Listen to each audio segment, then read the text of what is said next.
Hello, this is a quick 80% task submit for Gimmick for the Famicom.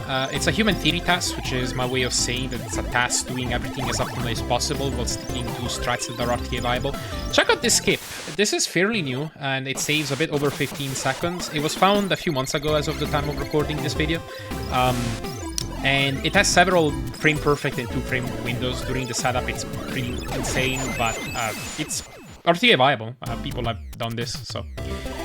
So quick thing to mention about this game that we're gonna be doing throughout most of this run. The score actually matters, and it determines item drops. So if you look at the 10s and 100s digit, if they match, it's gonna give you an item drop. And if it's 110, 3305, 770, and 990, it's a fireball. If it's 220, 440, 660, and 880, it's a bomb. And then if it's 000 and 550, it's a potion. There is technically something that is sort of RTA viable, where you can do this skip much earlier. You can throw a bomb and get on top of the cannonballs.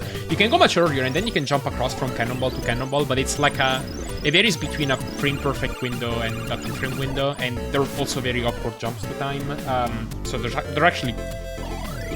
not been a single record that like gets all of them.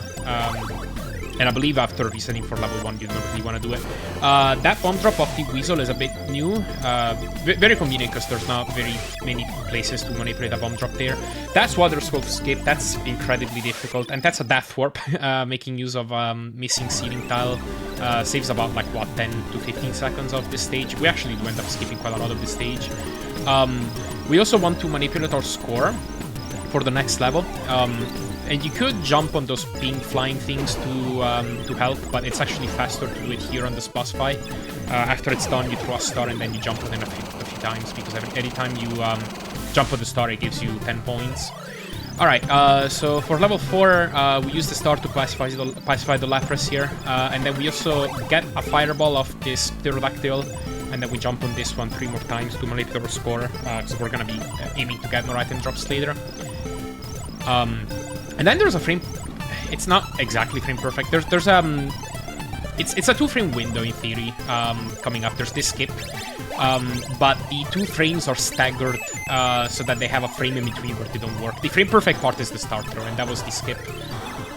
Very difficult, very finicky. The screen coming up has a few various ways of doing this. This is one of the fastest ways of doing it. You can do this kind of start throw, but it's very difficult because for some reason it has a weird property where a lot of frames just kind of alternate between working and not working. Also, that was a mini-boss that just died. And this is the boss of level 4, Hiyoko. Now, that bomb that we did right before the egg hatches, that one actually causes a kind of buffer overflow in the object memory, and that ends up corrupting a whole bunch of other memory addresses, including Yumitaro's hitbox, which allows us to start zipping here. So we end up skipping most of this level by zipping through that wall. This is like one of the bonus areas where one of the bonus items is located, and this is towards the end of the level. We're already at the boss. So this is actually a fairly complicated boss to do optimally. We do 5 start throws. Doing those as fast as possible is actually pretty complicated. And then for phase 2, you open it up with a bomb and then finish it up with 4 stars, and that's it. Now, while waiting for the boss death animation to end, we also do a few more star rights to manipulate our score for level 6. And we'll want to get a few more item drops here. Alright, so this whole level is on kind of a frame roll. That has to do with the final boss of this level. We'll talk more about it later. But the glitch tape box allows us to do a clip there. You just have to get hit by that thing as the corner meets the slope. And you can do a faster setup for that too, but we don't need to do that because of the frame roll again. That started is very finicky. There's all, like, the frames where it works a change, and they're also like staggered. It's pretty weird. Okay, this is the final boss gauntlet. We can do some slightly faster strats than what I'm doing, but again, we don't need to do it, so we just kind of take it easy, and we even take some time to collect this fireball here, which will help with the final boss.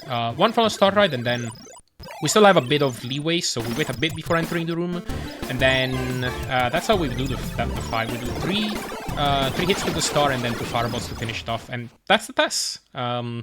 Very, very, very fast one. This is sub 5. This was a 447.69 when timed using RTA timing. And yeah, that's about it. Thanks for watching.